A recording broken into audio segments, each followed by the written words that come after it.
On the morning of October 23, 2023, a 60-year-old man named James Fleming was driving on Interstate 55 near Manchac, Louisiana, with his wife in the car. It was a Monday. It was the commute. Ahead of him, several vehicles had been involved in minor crashes, the kind of thing that happens every day on every highway in America, the kind you walk away from annoyed about your bumper. So the traffic in front of him did the only thing traffic can do. It stopped. There was no ice, no storm, no mechanical failure. What there was fog, and mixed into it, smoke from a marsh fire burning nearby. The two combined into something the National Weather Service calls super fog, and visibility on that interstate dropped to about 10 feet. A commercial truck came into that wall at unsafe speed and struck the stopped car in the left lane. James Fleming was killed. His wife was seriously injured. The driver was later arrested and charged with negligent homicide. By the time it was over, at least 168 vehicles had been involved. 63 people were injured. 8 people were dead. Part of the wreckage caught fire, and a tanker carrying hazardous liquid had to be offloaded before crews could reach the vehicles nearest it. Nobody in that pileup was driving badly at the moment it began. They had stopped. And that is what every road on this list has in common. 10 Louisiana roads where the most dangerous thing you can do is exactly what your instincts tell you to do.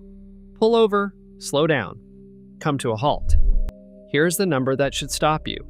Louisiana is roughly 40% wetland, which means an enormous share of its most important highways are not roads sitting on ground.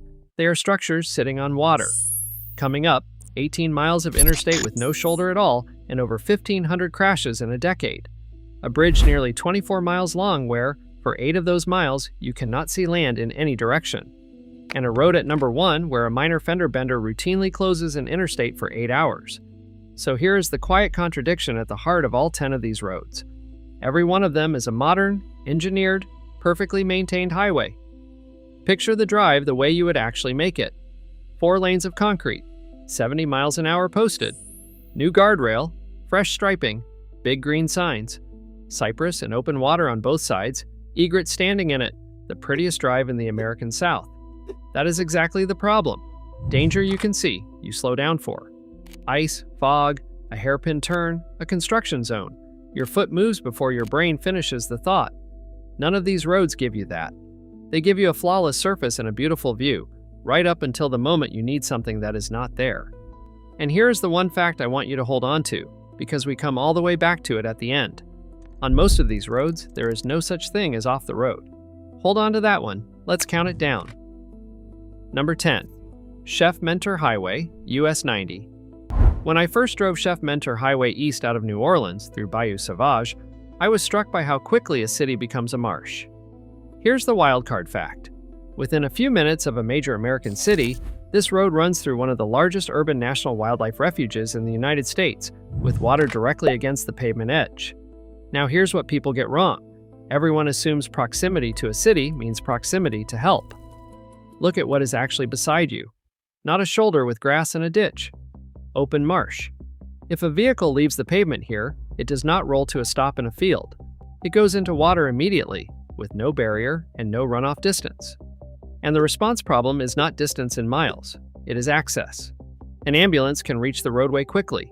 Reaching something 20 feet off the roadway is a different operation entirely, and it needs a boat. 10 minutes from a city, water at the white line, and a rescue that needs equipment nobody carries in an ambulance. And this stretch carries one more thing worth knowing about. It is an evacuation route. When a hurricane approaches southeast Louisiana, the state runs contraflow, reversing inbound interstate lanes so every lane runs outbound. During Katrina, that system moved roughly 1.2 million people out of the region, but contraflow only works on the interstates. Roads like this one carry the overflow at capacity in weather, with water on both sides. Number 9. Louisiana 82, the Creole Nature Trail. When I first drove Louisiana 82 along the southwest Louisiana coast, what struck me was how much of it was obviously newer than it should be. Here's the wildcard fact. This coastline has absorbed 2 of the most powerful hurricanes ever to strike the state. Hurricane Rita in 2005 and Hurricane Laura in 2020, Laura making landfall near Cameron with 150-mile-an-hour winds, tied for the strongest Louisiana landfall on record. Whole communities along this route were destroyed and only partly rebuilt. And here is what that does to a road, which is not obvious until you are on it. Services are what makes a rural highway survivable. The gas station, the store, the place with a phone and a person in it. When storms take those out and they do not come back, the pavement stays exactly the same and the road becomes something entirely different. You are not driving a remote road because it was built remote. You are driving a road that used to have people on it. Same asphalt, fewer buildings each decade, and a coastline that keeps deleting the reasons to stop. Number 8. Louisiana 23 to Venice. When I first drove Louisiana 23 down to Venice, at the bottom of Plaquemines Parish, I kept waiting for the road to turn. It does not. It just ends. Here's the wildcard fact. This is one of the southernmost points reachable by car in Louisiana, a narrow strip of land between the Mississippi River levee on one side and open water on the other, carrying heavy oil field traffic to the Gulf. And it is a dead end, which changes everything about it. On a normal road, traffic disperses. There are side streets, alternate routes, 100 ways to get from A to B. Here there is one road in and the same road out, which means when something closes it, a crash, a truck, a storm surge, water over the pavement, everybody behind that point is not delayed. They are cut off. That is also why this road matters so much during hurricanes, and why the timing of an evacuation here is not a preference. It is a countdown. One road in, the same road out, and the Gulf of Mexico at the far end of it. Number 7. Louisiana 1 to Port Fourchon. When I first drove LA 1 south toward Port Fourchon, I went up onto an elevated highway and realized I was looking down at what used to be dry ground. Here's the wildcard fact. Port Fourchon services a very large share of the Gulf's offshore oil and gas activity, and the road serving it has been progressively elevated because the land underneath the old route keeps disappearing. Hurricane Ida made landfall right here in August of 2021 as a high-end Category 4 with 150 mile-per-hour sustained winds. Now here's the comparison worth sitting with. Most American infrastructure is built and then maintained in roughly the state it was built in. This road is in a race. The state elevates sections above the water, and the marsh around it continues to convert to open water underneath. That is not a maintenance backlog. It is a moving target. And on the elevated sections, the same rule as every other entry applies. There is nowhere to go but forward. Critical energy corridor, rising pavement, and ground that is not there anymore. Number 6. US 90 through the Atchafalaya region. When I first drove US 90 through south central Louisiana, I understood why the state has spent decades converting it into an interstate. Here's the wildcard fact. This is a highway in transition, long stretches upgraded to interstate standard, and other stretches still carrying at-grade intersections, driveways, and traffic signals. That mixture is the single most dangerous thing in American road design, and this road has it in alternating segments. High speed plus cross traffic. An interstate solves that problem with overpasses and ramps. A rural highway solves it with low speeds. A road that switches back and forth between the two solves nothing, because the driver's expectations do not switch with it. You spend 20 minutes at 75 with no intersections, and your brain files this as an interstate. Then, there is a traffic light. Half interstate, half highway. And a driver who cannot tell which part they are on. Number 5. Louisiana 70 and the Isle de Jean-Charles Road. When I first went looking for the road out to Isle de Jean-Charles in Terrebonne Parish, what I found was pavement with water on both sides at eye level. Here's the wildcard fact. This is a road that floods on ordinary high tides, not during storms. On a normal day, with the right tide and the right wind, the route to that community goes under. And here's why it belongs on this list rather than on a list about climate. Everything else in this video is about a road with no shoulder. This is a road that is periodically not a road, and the transition is invisible until you are in it, because a few inches of standing salt water across dark pavement at dusk looks exactly like wet pavement. 6 inches of moving water is enough to take away your steering. On a raised strip of land with open water on both sides, losing steering does not mean sliding. It means leaving. 2 lanes, water on both sides, and a road that keeps a tide schedule. Number 4. The I-10 Bonnet Car Spillway Bridge. When I first crossed the Bonnet Car Spillway on I-10 west of New Orleans, I did not register it as a bridge, it just felt like interstate. Here's the wildcard fact. It is nearly 11 miles long, one of the longest bridges in the world, and it is a flood control structure designed to let the Mississippi River overflow into Lake Pontchartrain during floods. You are driving across a spillway that is meant to be full of river water. and this structure has a documented history of exactly the problem this video is about. State transportation records show it closed in both directions due to multiple accidents, with eastbound traffic diverted to US 51 and westbound sent to I-310. Another time, a crash and fire damaged the bridge badly enough that engineers ruled it unsafe for truckloads and had to restrict commercial traffic entirely while they repaired it. A crash on ordinary interstate damages vehicles. A crash here damaged the road. The state's own safety reminder for hazardous conditions on this corridor ends with a line worth repeating. Only drive if you must. 11 miles, a spillway underneath, and a bridge that can be taken out of service by one fire. Number 3. The Lake Pontchartrain Causeway. When I first drove the causeway north out of Metairie, I did the thing everybody does. I looked in the mirror for the shore, and it was gone. Here's the wildcard fact. This is very close to 24 miles of continuous bridge, and for roughly 8 miles in the middle of it, you cannot see land in any direction. Not a distant shoreline. Nothing. Now compare that to how a driver actually navigates.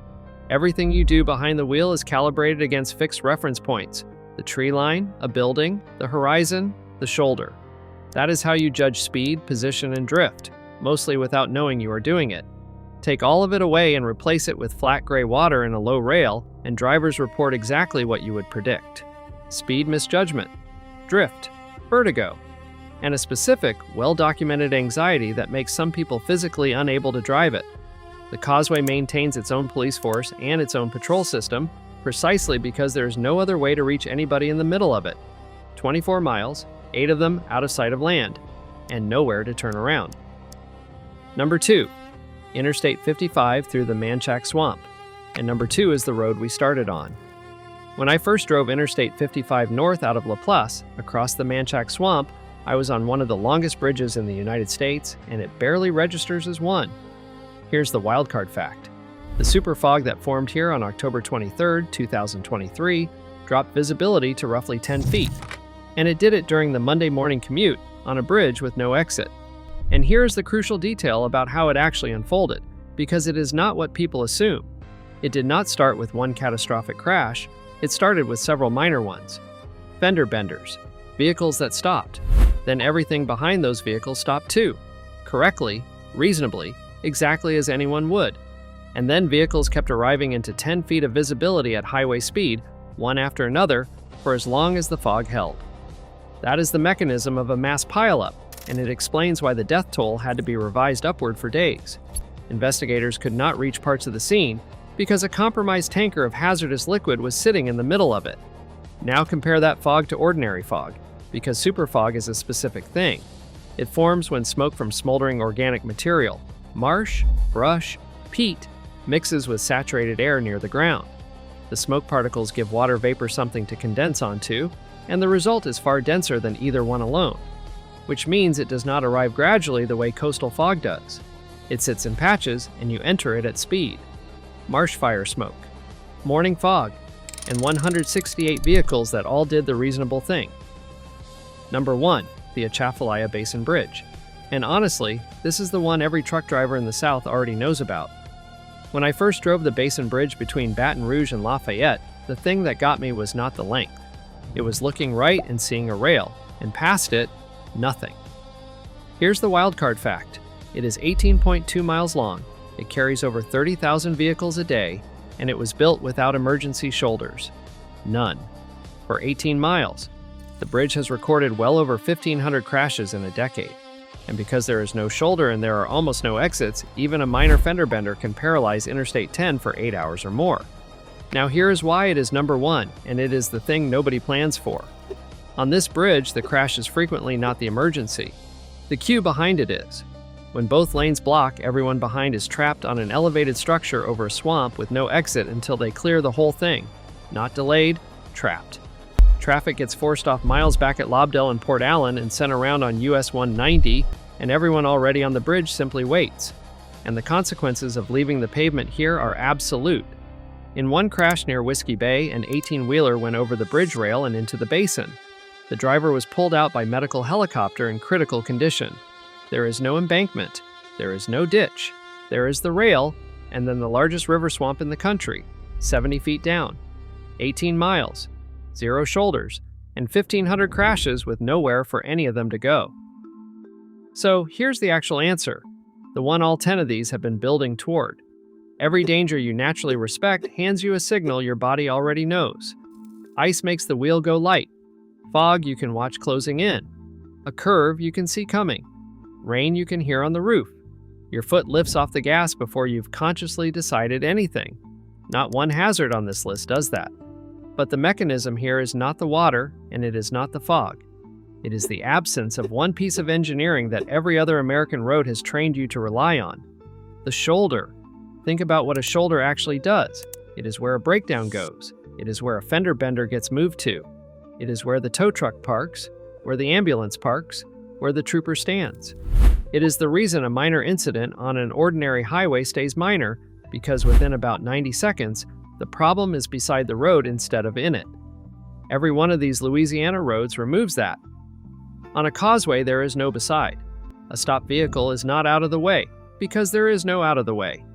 It is in a live travel lane. It stays there until a wrecker arrives, and everything that arrives before the wrecker arrives at highway speed, which is why a fender bender on the Basin Bridge closes an interstate for 8 hours, and why several minor crashes on Interstate 55 became 168 vehicles and 8 deaths. The stopped car is not a victim of the pileup. The stopped car is the pileup. So if you are ever the one making these drives, do the small, unglamorous things. If your vehicle is still moving after a minor impact on a bridge or causeway, keep it moving until you are off the structure. Every state's guidance says this, and every instinct you have says the opposite. Do not stop to help on a shoulderless bridge. Call it in and keep going. Standing on that pavement makes you the next casualty rather than the first responder. In fog, use low beams, never cruise control, and do not run your hazard lights while moving. Following drivers read them as a stopped vehicle and brake for something that is not there. And check the road before you commit to a structure. Louisiana runs a 511 system for exactly this. 18 miles is a long way to find out. None of that is exciting. All of it works. Come back one last time to that Monday morning near Manchac. A 60-year-old man and his wife on the commute on an interstate in a car that was stopped because the cars in front of it were stopped. That was the entire decision. That was all he did. And that is the real number here. Not 18 miles, not 24, not 168 vehicles. It is a tanker of hazardous liquid sitting in the middle of a crash scene for so long that investigators could not count the dead. It is a fatality total that kept going up for days because nobody could reach far enough into it to know. Now remember what I asked you to hold on to. On most of these roads, there is no such thing as off the road. That is the whole thing. Everywhere else in America, the shoulder absorbs your mistakes and everyone else's, quietly, constantly, without ever being noticed. It is the single most useful 8 feet of pavement in the country, and almost nobody has ever thought about it once. Out here, it was never built, because building it over 18 miles of open swamp would have cost more than the state could pay. The water out there is not hunting anybody. It has been sitting exactly where it is for a very long time, doing nothing at all. We ran a highway across the top of it and left off the edges, and the water has simply been waiting underneath ever since, for anybody who needs somewhere to pull over.